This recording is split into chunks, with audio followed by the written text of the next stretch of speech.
Buenas noches, Facultad de Estudios Superiores Zacatlán, Universidad Nacional Autónoma de México, para la materia Práctica Forense, Fiscal y Administrativa, impartida por el doctor David Ulises Guzmán Palma,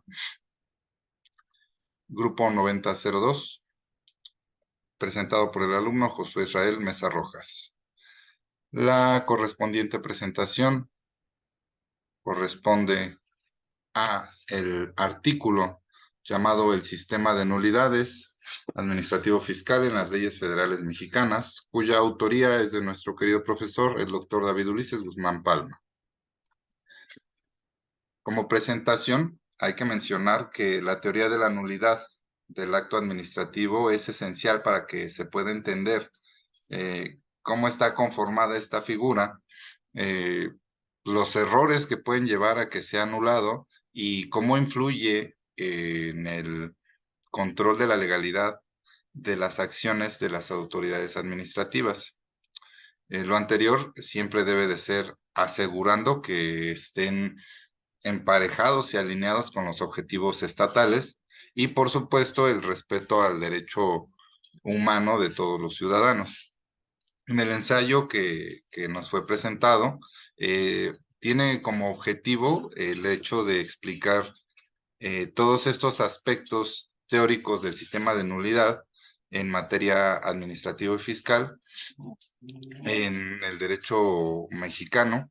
Además, se incluyen datos como requisitos para que pueda ser definido el acto, la relación que existe entre el acto y los vicios, los métodos de impugnación, además de las razones que existen detrás de las resoluciones que presentan los tribunales en justicia administrativa, que son los encargados de resolver, o también de las autoridades que resulten competentes en el caso de que sea declarado un recurso administrativo como nulo o anulable.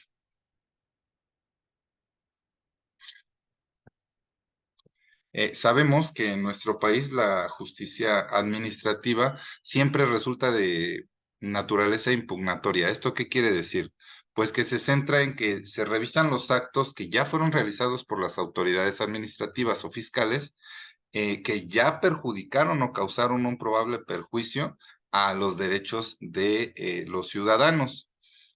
También debemos saber que los ciudadanos tienen el derecho de presentar diversas acciones legales ante los tribunales de justicia administrativo para que puedan ser impugnados estos actos que ellos consideren ya sea injustos o ilegales.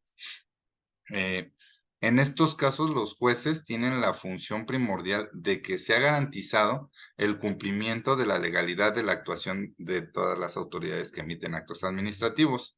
Hay que recordar que el artículo 36 del Código Fiscal establece que las decisiones administrativas a favor de un particular únicamente pueden ser modificadas por el Tribunal Federal de Justicia Fiscal y Administrativa a través del procedimiento judicial iniciado por las autoridades fiscales.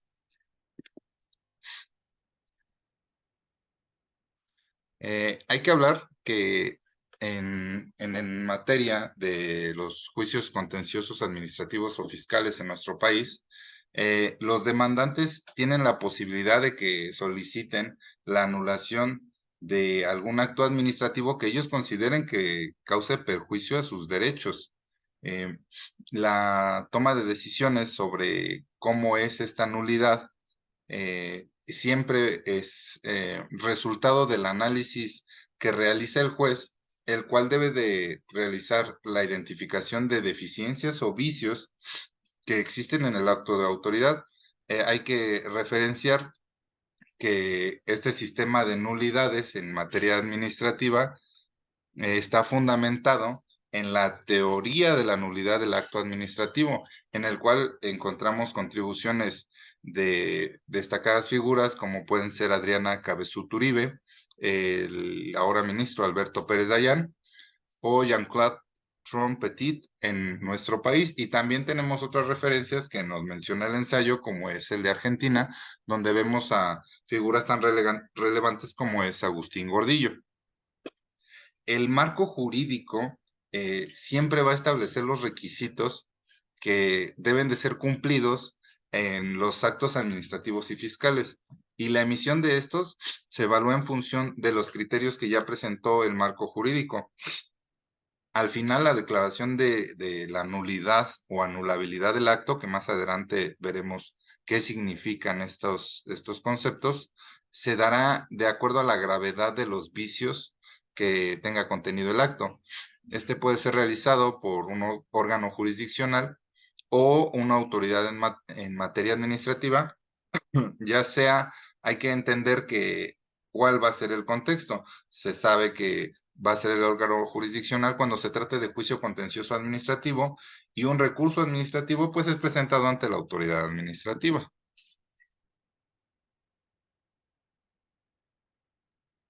Como ya dijimos, el marco jurídico es el que regula los requisitos del acto administrativo en nuestro país y se basa en diversas fuentes legales, pueden ser leyes especializadas, reglamentos, circulares, nuestra Constitución y tratados internacionales de derechos humanos.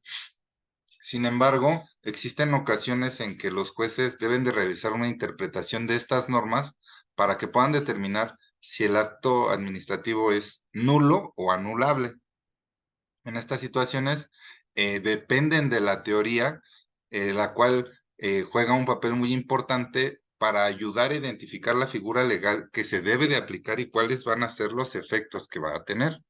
En el análisis de validez de un acto administrativo, se comienza al examinar los elementos sustantivos y formales del mismo, ya que los defectos que pueda tener en ese momento son aquellos a los que puede llevar a su nulidad.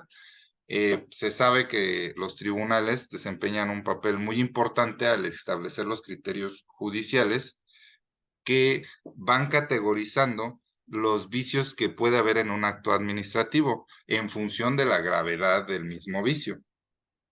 Para que pueda entenderse este proceso, hay que definir el concepto de acto administrativo, de sus componentes, y para ello se utiliza la doctrina y criterios judiciales como herramientas. Bajo lo anterior mencionado y del análisis del texto, un acto administrativo puede ser descrito como la manifestación unilateral de la voluntad de una autoridad competente, la cual busca crear, reconocer, modificar, transmitir, declarar o extinguir derechos y o obligaciones.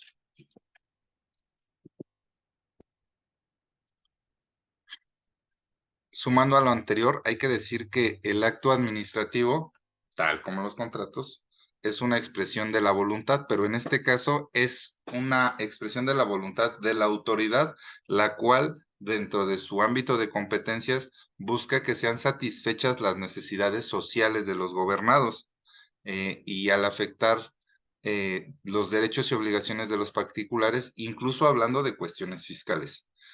Por defecto es considerado válido hasta que una autoridad competente, una que esté más arriba, lo considere inválido de acuerdo a la Ley Federal de Procedimiento Administrativo. Y en los casos en los que se ha detectado razones de ilegalidad, el sistema de nulidades administrativas emite una resolución que determina si va a ser nulo o anulable. Y obviamente tiene que detallar sus efectos y defectos. Hay que mencionar, como ya se ha dicho, el texto utiliza referencias de otros autores y el primero del que hablaremos es de Gordillo, el cual nos dice textualmente que las consecuencias jurídicas que habrán de asignarse a un defecto o vicio concreto del acto, por ejemplo, si determinada violación de un requisito legal dará por resultado que el acto deba de ser dejado sin efecto o tratado de otra manera, y a eso se le llama nulidad. Por otro lado, Palomo establece que una vez que el acto administrativo ha sido perfeccionado, con los elementos y requisitos que debe de tener, adquiere fuerza obligatoria y tiene presunción de legitimidad, únicamente presunción, no total, lo cual significa que debe de tenerse por válido mientras no llegue a declararse por una autoridad competente su invalidez. Esto es que hasta que no que todo acto administrativo aparentemente es legítimo y solamente hasta que llegue ante la autoridad competente puede declararse que dicho acto pues no tiene validez. Podemos hablar que históricamente el derecho ha considerado que los actos administrativos son asuntos de orden público y estos se utilizan para mejorar la actuación de la administración pública. ¿Qué quiere decir? Que la única forma de impugnar y declarar nulidad de un acto administrativo es identificando los vicios o defectos que tiene el mismo. Y deben de ser presentados ante el órgano jurisdiccional competente en materia administrativa. Hablemos de otro principio que es el de buena fe, el cual tiene como premisa de que todos los actos que se realizan, los actos administrativos que se realizan son de orden público y son emitidos con base a las normas, leyes, reglamentos que se encuentran vigentes y su objetivo siempre va a ser el bienestar público y relacionados con la función de la administración pública federal, local o municipal. Sin embargo, esa presunción de validez en un acto administrativo puede ser refutada mediante las pruebas adecuadas y invocando y utilizando los derechos y hechos notorios. Esta presunción que se le da no es una garantía de que tenga una legalidad, y más si es demostrado que los defectos o vicios causan esa nulidad o anulabilidad. Depende del órgano jurisdiccional, mediante sentencia, declarar lo mismo, lo anterior dicho. Hay que mencionar que se establece una relación directa entre los defectos o vicios de un acto administrativo y la posible nulidad del mismo, ya que esta se determina en el análisis de cómo se formó o cómo se llevó a cabo el acto administrativo. Nos dice el artículo 9 de la Ley Federal de Procedimiento Administrativo que un acto administrativo válido se vuelve efectivo y exigible después de que se realice la notificación legalmente válida. A lo anterior, hay que sumar que en el texto, Trompetit menciona un enfoque diferente para el estudio de la eficacia del acto administrativo, en el cual involucra 5 pasos. El primero es que sea la identificación de la ilegalidad. ¿Qué quiere decir esto? Identificar la irregularidad o falta de conformidad jurídica, la que puede dar lugar a la acción de esta identificación. El punto 2, la nulidad mediante procedimientos legales, que es lo que permite que un juez declare la nulidad del acto. La invalidez del acto, y esto únicamente aplicará siempre que se presenten las pruebas correspondientes para establecer que hay invalidez en el acto. El cuarto punto son las razones no invalidantes o de conservación que podrían llevar a la nulibilidad. Y el quinto punto nos habla sobre la ineficacia como sanción, lo cual puede ser de carácter formal o jurídico. ¿Qué quiere decir? Pues que haya una nulidad total, ya sea o material, fáctica y funcional.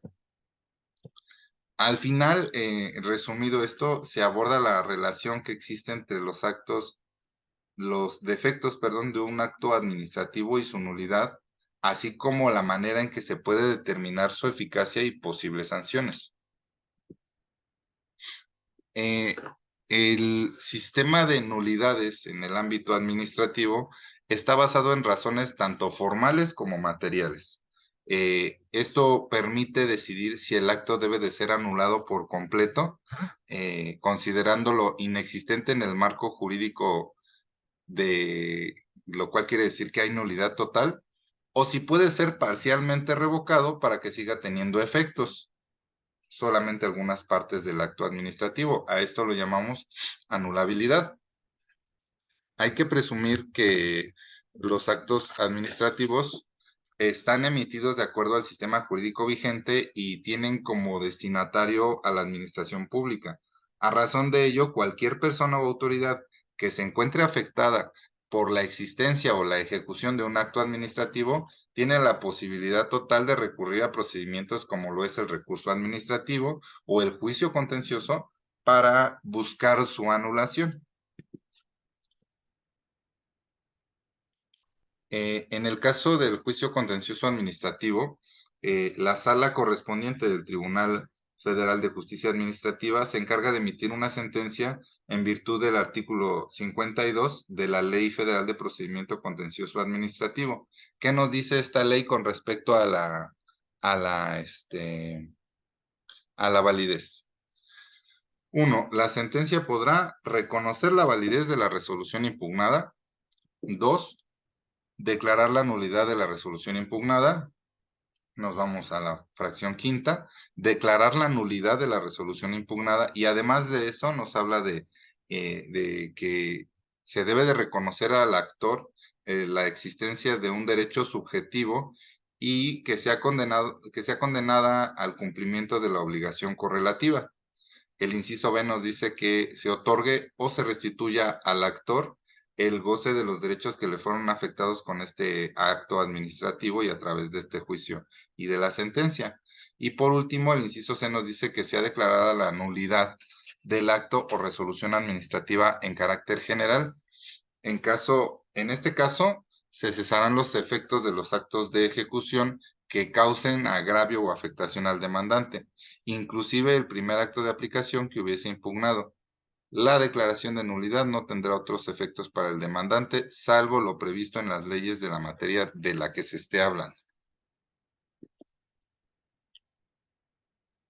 Eh, Hay que mencionar que la sentencia no solo puede anular o confirmar la validez del acto administrativo, sino también puede constituir derechos a favor de la persona que está realizando la demanda.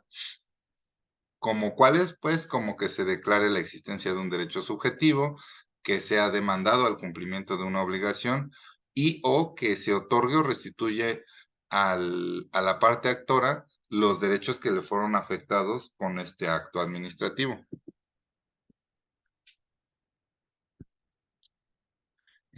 La nulidad en el contexto administrativo implica que una autoridad que tiene competencia para hacerlo declare que este acto administrativo, que al principio, como se dijo por los principios ya mencionados, se consideró como válido y efectivo, pierda total eficacia tanto el acto como sus consecuencias.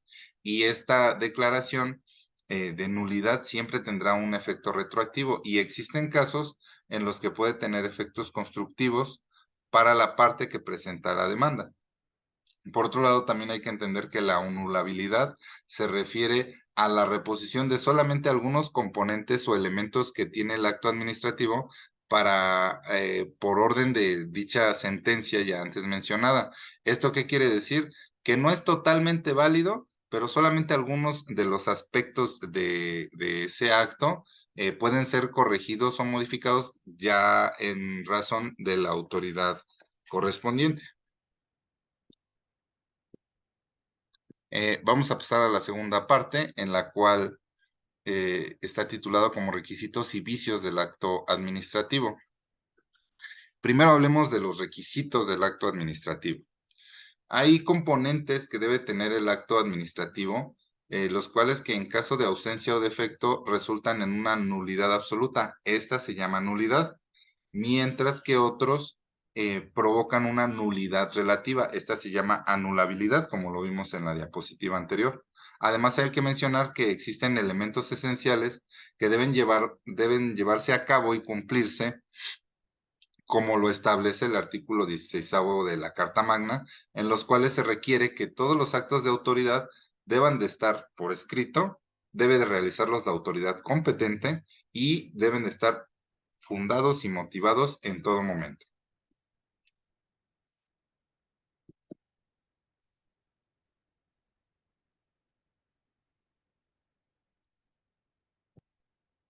Vamos a dar lectura a algunos puntos importantes. Primero, de la Ley Federal de Procedimiento Administrativo, la cual en el artículo 3 detalla elementos y requisitos adicionales del acto administrativo, como que debe de ser expedido por un órgano competente y a través de un servidor público. Primeramente hay que decir que este acto administrativo debe ser emitido por un órgano competente y en caso de que sea colegiado, debe de seguir todas las formalidades legales para que sea emitido. En segundo punto, debe de tener un objeto que sea materia del acto, que pueda ser determinado o determinable y debe de ser preciso en cuanto a las circunstancias de modo, tiempo y lugar, de acuerdo con lo que prevé la ley. En tercer punto, el acto debe de cumplir con la finalidad de interés público, lo cual está establecido por las normas correspondientes sin que busque perseguir otro fin diferente a lo mencionado. En cuarto punto, debe de ser documentado por escrito y debe llevar firma autógrafa de la autoridad que emite, a menos que exista una ley que prohíba, que permita, perdón, otra forma de que sea expedido. El quinto punto, como dice el artículo 16 de la Constitución, debe de estar fundado y motivado. En sexto punto, debe de cumplir con todas las disposiciones relacionadas con el procedimiento administrativo que establece nuestra ley. Número séptimo, no debe de tener errores significativos sobre el objeto, causa o motivo, ni sobre el propósito que tiene el acto como finalidad. En octavo punto, no debe de ser emitido bajo engaño o coerción. El noveno punto establece que se debe de indicar el órgano administrativo que lo está emitiendo y del que proviene. En décimo punto es que debe de contener la información precisa sobre la identificación del expediente, documento o nombres completos de las personas que se encuentran involucradas en el acto administrativo. El onceavo punto nos dice que se debe de indicar el lugar y la fecha de su emisión. El doceavo punto dice que cuando sea necesario que el acto sea notificado, se debe mencionar la oficina donde se encuentra el expediente correspondiente y en el mismo lugar donde se puede consultar el mismo. El treceavo punto nos dice que si el acto es susceptible a algún recurso, debe informar si existe algún recurso disponible para atacar dicho acto. Y el catorceavo punto nos dice que se debe de decidir expresamente todos los puntos planteados por las partes o establecidos por la ley. Estos requisitos son fundamentales para que se asegure la legalidad y validez de los actos administrativos en el contexto jurídico de la Ley de Procedimiento Administrativo. Ahora pasemos al Código Fiscal de la Federación, el cual nos da y nos arroja un contenido muy parecido al que vimos hace unos momentos, el cual nos dice que los actos administrativos que se deben de notificar deben de tener por lo menos los siguientes requisitos. En este caso, pues el primero es que debe de estar documentado por escrito, ya sea de manera impresa o digital. Se debe de indicar claramente la autoridad que está emitiendo el acto. Hay que mencionar el lugar y fecha en el cual fue emitido dicho acto y debe de estar fundado y motivado, explicando claramente la resolución, el objeto o propósito que tiene dicho acto. Debe de estar firmado por el funcionario competente. En el caso de que hablemos de documentos digitales, evidentemente tiene que tener la firma electrónica avanzada del funcionario y sabemos que de acuerdo a la ley de firma electrónica, estos tienen el mismo valor probatorio que que la fiel tiene el mismo valor que la firma autógrafa. Y por último, hay que especificar la persona o personas, sus nombres, de a quién está dirigido y en caso de que no se conozca el nombre, se deben de proporcionar datos suficientes para que pueda ser identificada esta persona.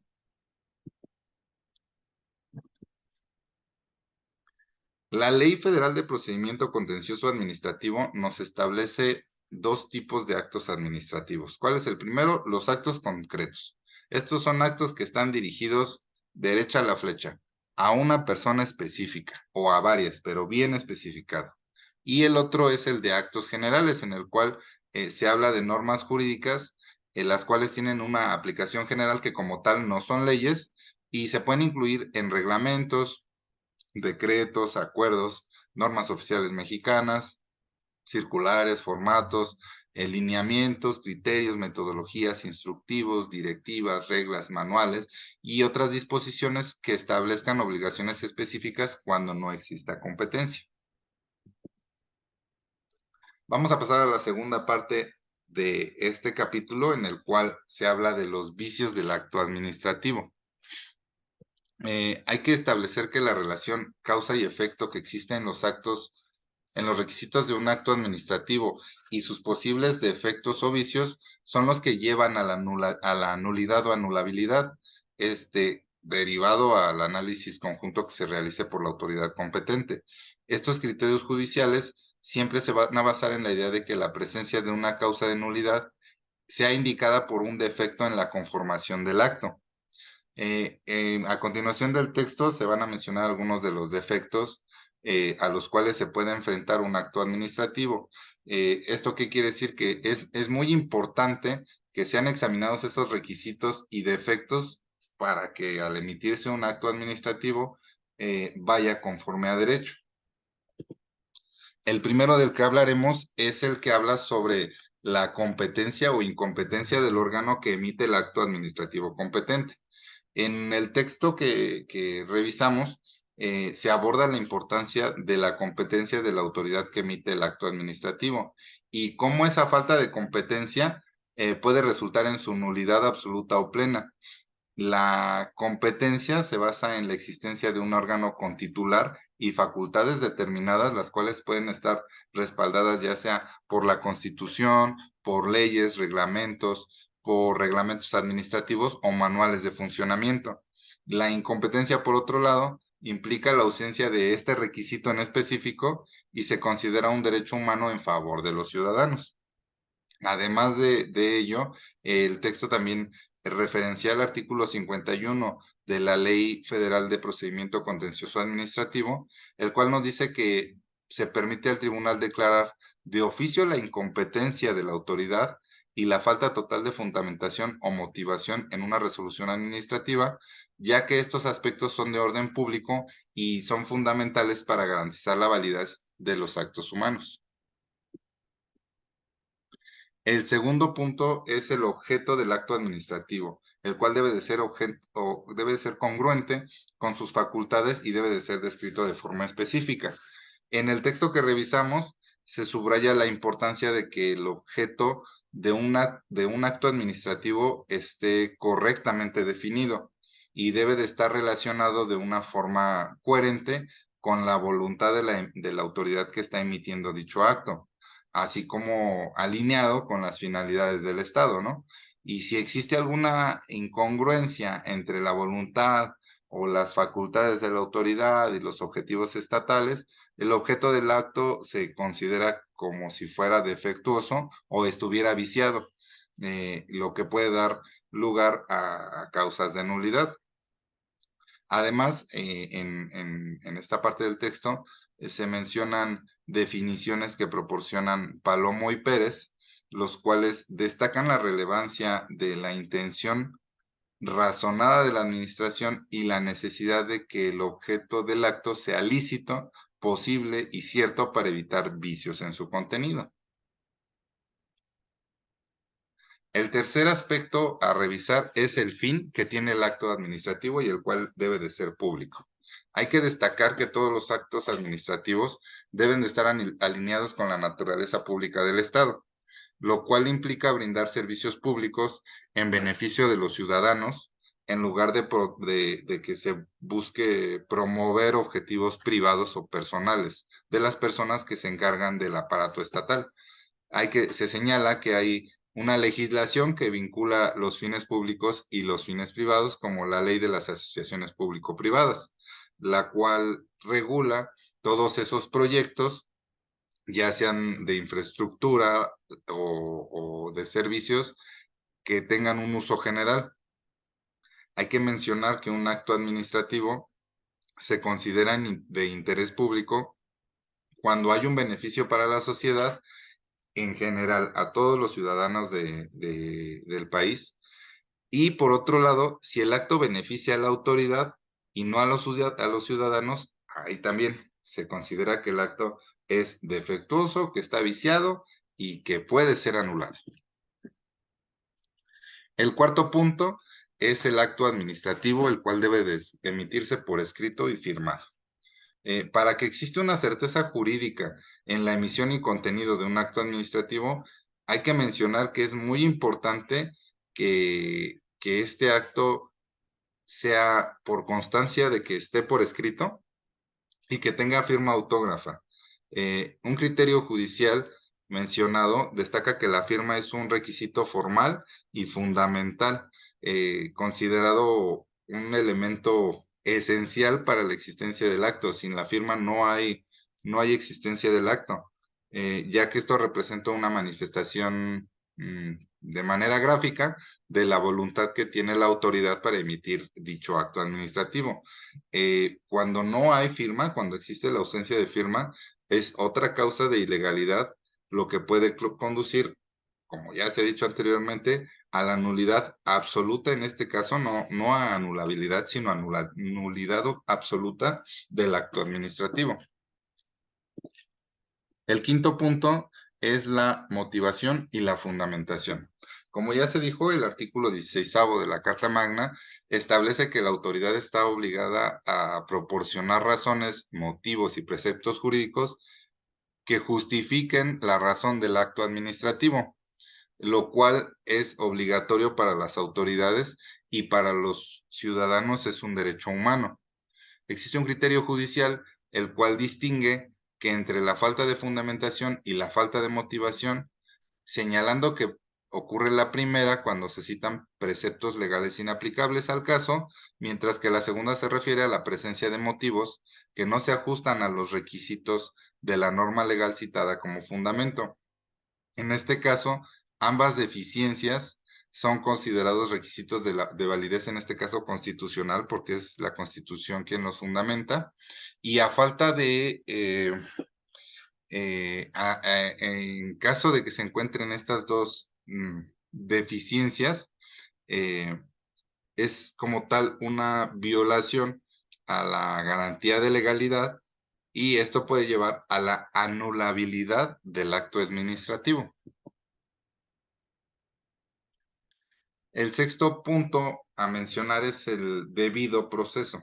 En el artículo tercero, fracción séptima de la Ley Federal de Procedimiento Administrativo, se establece que todos los actos administrativos deben de cumplir con las normas de procedimiento, lo que implica que pues debe de ser respetado el derecho humano al debido proceso.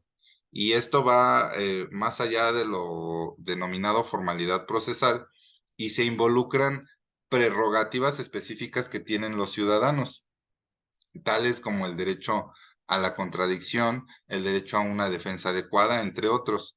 Esta conexión vincula al sistema de nulidades con el derecho al debido proceso y todos sus subderechos, incluyendo el derecho a la audiencia, el derecho a la fundamentación y motivación, el de contradicción, el de legalidad, certeza jurídica, eh, contradicción, capacidad de presentar pruebas, los cuales son los más destacados dentro del debido proceso.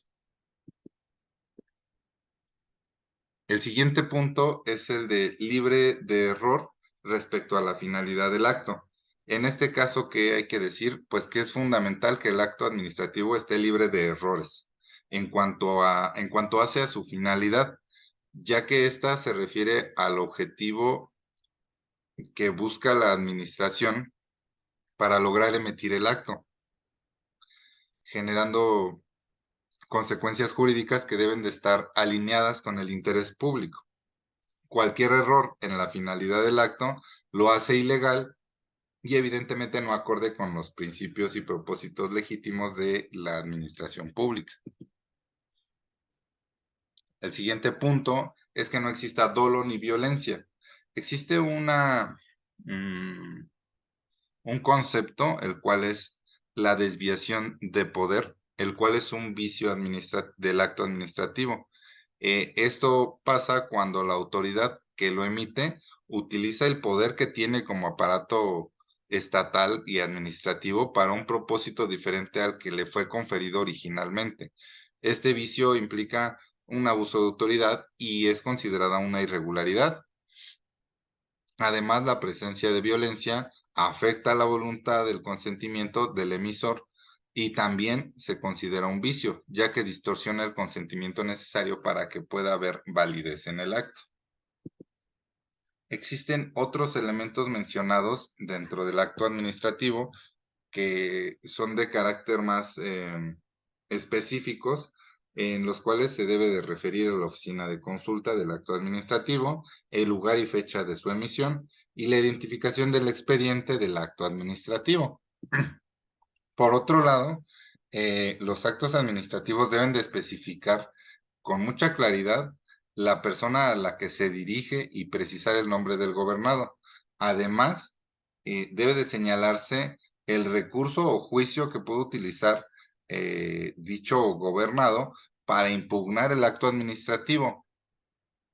Y por último, la exhaustividad en cuanto al examen de la litis, que ya es realizada por el juez correspondiente en materia administrativa. Pasemos a la tercera parte, la cual resulta un poco más sencilla de entender gracias a los cuadros gráficos que presenta el profesor, más allá del texto y de la teoría que sirven como base y fundamento. Los cuadros ayudan a que el entendimiento sea más sencillo, más dinámico. Hay que mencionar que primeramente la tercera parte es nulidad y anulabilidad, diferencias y efectos. En el derecho público, la nulidad de un acto administrativo no solo está basado en que sea demostrada su legalidad, sino también debe de acreditarse la gravedad o el nivel de afectación que realizó en el individuo, ya que se considera la protección de los bienes jurídicos de toda la sociedad en general. ¿Esto qué quiere decir? Pues que debe de haber una evaluación práctica que sopese la ilegalidad del acto con los propósitos y responsabilidades que tiene el Estado al haberla emitido. Siempre esto con el objetivo de que se promueva un bienestar social y general para los gobernados. Hablando ya en un ámbito procesal, existe una relación directa entre el grado de antijuricidad de un acto administrativo considerado como nulo y los grados de nulidad pueden ser declarados por un tribunal competente. Como ya había mencionado, el profesor presenta, el autor presenta en su texto cuadros que permiten entender de manera más dinámica eh, lo que busca al presentarnos este tema. Y como ya se dijo, se permite, en este cuadro en específico, se permite evaluar el grado de nulidad o confirmación del acto declarado por la autoridad jurisdiccional, estableciendo su causa y el efecto o consecuencias que puede tener. Y hablemos primero de la validez del acto administrativo. ¿Qué causa? Pues que se dictó conforme a derecho dentro del bloque de constitucionalidad mexicano o sus ilegalidades y defectos se convalidaron, por ello no trascendieron al sentido final de la resolución dictada por la autoridad demandada. ¿Y cuál es su consecuencia? Pues que este acto es vigente, es eficaz y podrá ser ejecutado en el momento procesal que corresponda. El siguiente punto es la nulidad absoluta, nulidad plena o nulidad lisa y llana. ¿Esto qué es? Pues que se deriva de causas graves en contra del orden público, de las leyes, de la inexistencia de los hechos o que dejaran al particular en una franca violación de todos sus derechos humanos y esto trasciende en sentido de la resolución dictada por la autoridad demandada. ¿Qué efectos deja? Pues esto deja sin efectos y ineficaz y esto resulta de carácter retroactivo. Al pasado, esto al final termina siendo un acto inválido o inexistente. Ahora hablemos de la nulidad. La nulidad para efectos de anulabilidad y buscar una reposición de procedimiento u otros. Hay defectos específicos, vicios o ilegalidades, pero estas se pueden subsanar durante el procedimiento, entonces no son consideradas como graves. ¿Qué causa o efecto tiene esto?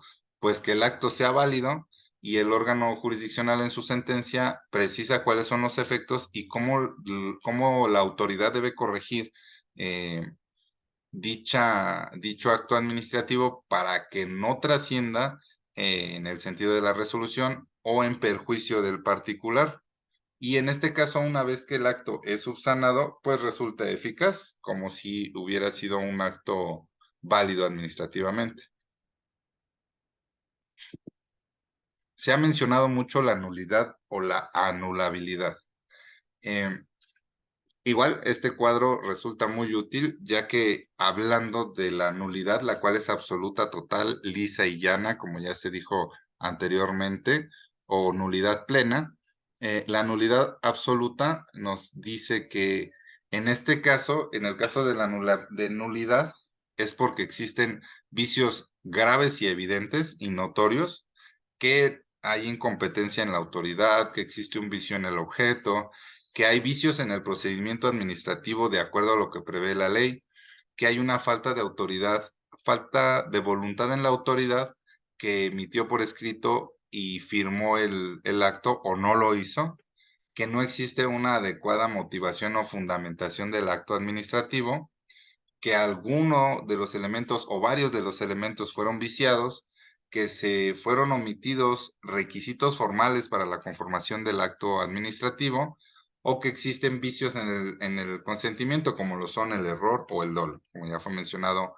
anteriormente, o por último, que este atente contra el orden general público de todos los ciudadanos. Ahora pasemos a la anulabilidad, que en este caso es nulidad relativa, solamente será resuelta hasta que la autoridad administrativa modifique lo que se le está solicitando a través del tribunal para que pueda seguirse considerando válida. Hay que considerar que esté viciado o defectuoso alguno de los elementos accesorios del acto administrativo, que pueda convalidarse por reconocimiento tácito del acto por el particular, que sea subsanable, que no atente contra el orden público. Este también puede extinguirse por el transcurso del tiempo. Estos 4 puntos son importantes y en caso de que exista omisiones o irregularidades en esta mención, aplica la anulabilidad, que puede ser la referencia, identificación del expediente, documentos o nombre de personas, que haya omisión o irregularidad en el lugar y fecha de la emisión, que haya alguna omisión o irregularidad en la mención en notificación de la oficina en la que se encuentra, o que no se expresen los recursos que procedan o no estén completamente contenidos los recursos que procedan en contra de dicho acto administrativo. Ahora hablemos de los efectos que tienen, los efectos de la nulidad y la anulabilidad. Para este caso, los efectos que tiene la nulidad, la cual es absoluta, es que el acto es declarado inválido, ilegítimo e inejecutable. Ya no se puede realizar. Esta nulidad produce efectos retroactivos al momento en el que es emitida y en que si es imposible retraer sus efectos, dará lugar a la responsabilidad del servidor público o a una responsabilidad patronal del Estado. Otro efecto es que se tiene que dar el reconocimiento de un derecho subjetivo y al actor se le deben de restituir sus derechos afectados, cesando los actos de la ejecución del acto administrativo. Y los efectos siempre van a depender de la ley y la materia de la que se trate. Depende siempre de la autoridad de efectuar los actos posteriores para buscar el restablecimiento de la legalidad previo al acto administrativo y deja sin efectos todos los actos impugnados. En este caso, el acto administrativo que es nulo de manera lisa y llana, no es convalidable y no se puede subsanar, no prescribe el sentido de la sentencia de nulidad y el dictado de un nuevo acto derivado de nulidad por cuestiones de fondo no debería de perjudicar más al gobernado que el anulado inicialmente. Y por último, en el caso de que exista alguna nulidad derivada de desvío de poder, no se puede dictar un nuevo acto ocasionado por los mismos hechos que ya declararon la nulidad absoluta en primer punto. Ahora pasemos a los efectos de la anulabilidad, de lo que resulta como nulidad relativa. En este caso, el acto se puede seguir considerando como válido, legítimo y ejecutable, pero deben de subsanarse los requisitos que está exigiendo la autoridad correspondiente, el tribunal en este caso, para que pueda seguirse considerando como válido, legítimo y ejecutable. Se puede hacer reposición del procedimiento desde que se realizó la violación o que se remita o se emita una nueva resolución. Se puede modificar la cuantía, la reducción del importe de la sanción.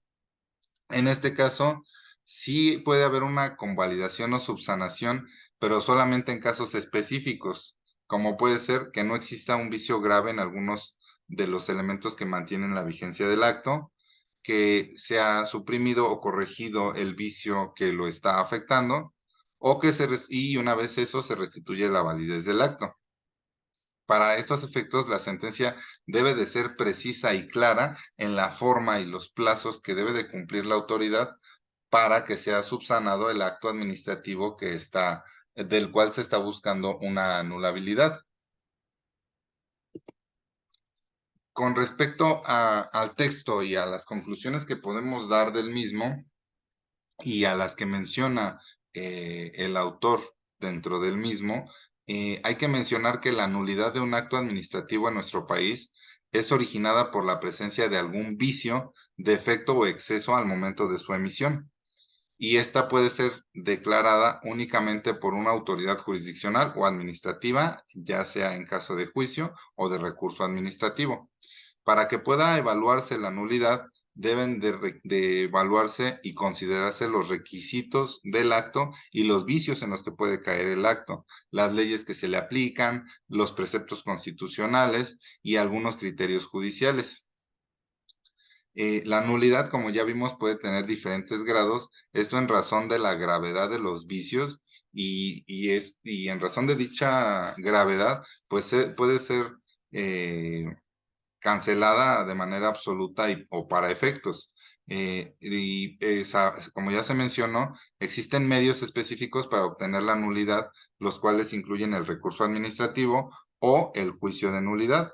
Y el objetivo de este también puede permitir que se eliminen los efectos jurídicos que hayan afectado los derechos u obligaciones de un particular. Por último, hay que mencionar que el sistema de nulidades refleja el acceso a la justicia y se enfoca en que sea determinada la legalidad de un acto administrativo impugnado por un ciudadano, por un gobernado, ante el Tribunal Federal de Justicia Administrativa o ante la autoridad administrativa en el caso de que se presente algún recurso administrativo. Por mi parte es todo. Agradezco su atención y agradezco el texto que el profesor nos hizo a bien compartirnos, ya que evalúa de manera muy precisa los efectos del acto administrativo, los vicios, cómo se origina esa nulidad y esa anulabilidad. Por mi parte es todo. Mi nombre es Josué Israel Mesa. Muchas gracias y buenas noches.